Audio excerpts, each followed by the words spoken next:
AudioJungle. Hi, I'm John Byrne. I'm the CEO of Corelytics. Corelytics is involved in regulatory risk. In other words, we're a company that looks at regulations and we try and estimate the risks from each regulation.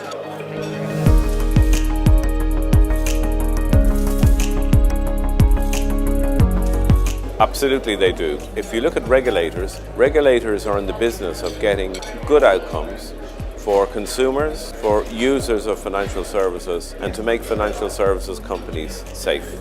They're in the business of trying to get the best outcomes. That means they want to make compliance as clearly understood and as easy as possible.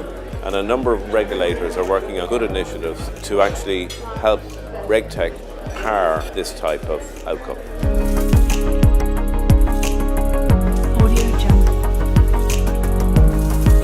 Well, I think a number of things. I think they're doing quite a few things already that they need to do more of. So one is they're engaging with RegTech firms. They're also starting to look at getting their regulations and put them into an electronic form and then move from electronic form to a more structured form. And I think a number of initiatives, like what the FCA has done, is a giant step forward for the industry.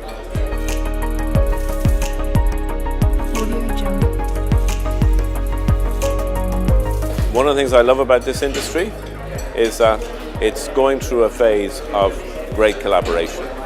So all RegTech firms are working with big financial institutions who are users of our technology. We're all engaging with regulators, and the regulator really wants to engage. The regulator wants good outcomes. And we're all collaborating actively with each other. And this is a great force for good for the overall industry. AudioJungle.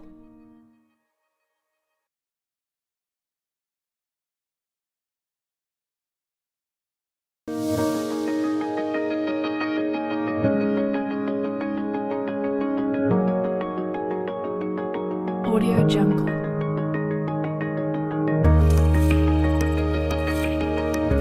Well, getting regulators to define guidelines and standards is quite difficult in relation to RegTech companies. They can't really be seen to favour any particular company over another because of their role. It would distort competition in the marketplace, and that wouldn't be good. Also, if the company subsequently turned out to be a company which didn't deliver, they could open themselves to liability, and that wouldn't be good. So whilst they do have guidelines and standards, they can't be guidelines and standards which are necessarily just for RegTech companies.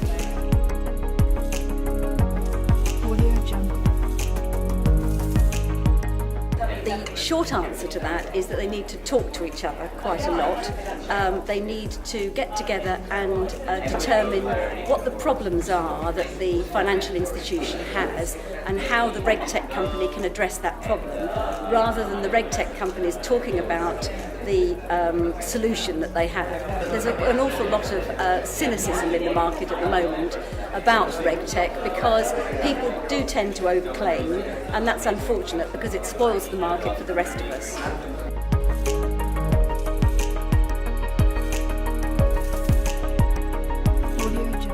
Absolutely. Collaboration and partnerships will be key to the success of RegTech, particularly partnerships, because without partners and without people who can help and guide the RegTech in the right way, they cannot succeed, and they must try and approach the market with a partner if they possibly can.